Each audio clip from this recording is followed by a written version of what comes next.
அனைவருக்கும் வணக்கம். நம்மளோட டேஸ்டி டு ஹெல்த்தி பகுதியில் வந்து நம்ம நிறையா விதமான டேஸ்டி அண்ட் ஹெல்த்தி ரெசிபீஸ் பார்த்துட்ருக்கோம். அதே மாதிரி இன்றைக்கி நம்ம பார்க்க போகிறது ரொம்ப டேஸ்டி அண்ட் ஹெல்த்தியான ஒரு ரெசிபி தான் ஆப்பிள் முள்ளங்கி சாலட். செய்ய தேவையான பொருட்கள் என்னென்னு இப்போ பார்த்துடலாம். ஆப்பிள், முள்ளங்கி, குடைமிளகாய், பெப்பர் தூள், சீரகத்தூள், உப்பு, பெருங்காயத்தூள், கொத்தமல்லி. இப்போ பார்த்திங்கன்னா நம்ம முள்ளங்கி அப்படிங்கிறது வந்து பொதுவாகவே வந்து யாருமே பச்சையாக சாப்பிட்றதில்ல. என்ன ரீசன் அப்படின்னா லைட்டாக கசப்படிக்கும். அதே மாதிரி வந்து குழந்தைகளுக்கு கொடுத்தாலும் அவங்க விரும்பி சாப்பிட மாட்டாங்க. இந்த மாதிரி நம்ம சாலட்டு அதே மாதிரி வந்து ஜூஸஸ் இதிலெல்லாம் வந்து நம்ம இன்க்ளூட் பண்ணி கொடுத்தோன்னா அவங்களுக்கே தெரியாமல் அவங்க எடுத்துக்குவாங்க. இப்போ வந்து இந்த சாலட் எப்படி பண்ணுறதுன்ட்டு பார்க்கலாம். ஃபஸ்ட்டு வந்து ஆப்பிள் ஆட் பண்ணிக்கிறேன். எல்லாமே வந்து நான் தோலோடு கட் பண்ணி வச்சுருக்கேன். ஆப்பிள்,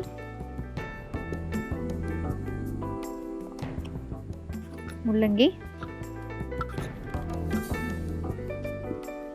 குடைமிளகாய், சீரகத்தூள்,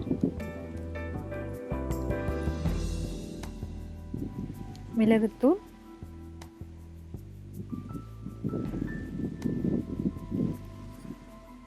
உப்பு,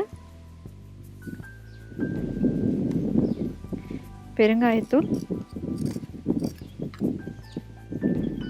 இதை வந்து நல்லா மிக்ஸ் பண்ணிக்கலாம்.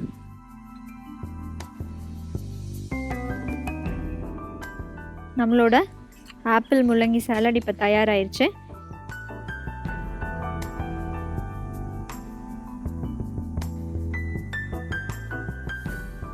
இப்போ ரெகுலராகவே பார்த்தீங்க அப்படின்னா முள்ளங்கி அப்படிங்கிறது வந்து நம்ம பச்சடியாவோ இல்லை சாம்பார்லேயோ தான் ஆட் பண்ணி சாப்பிடுவோம். ஆனால் இந்த மாதிரி முள்ளங்கி வந்து நம்ம ராவாக எடுத்துக்கும் போது அதில் இருக்க எந்த சத்துமே வந்து அழியாமல் நம்மளுக்கு கிடைக்கும்.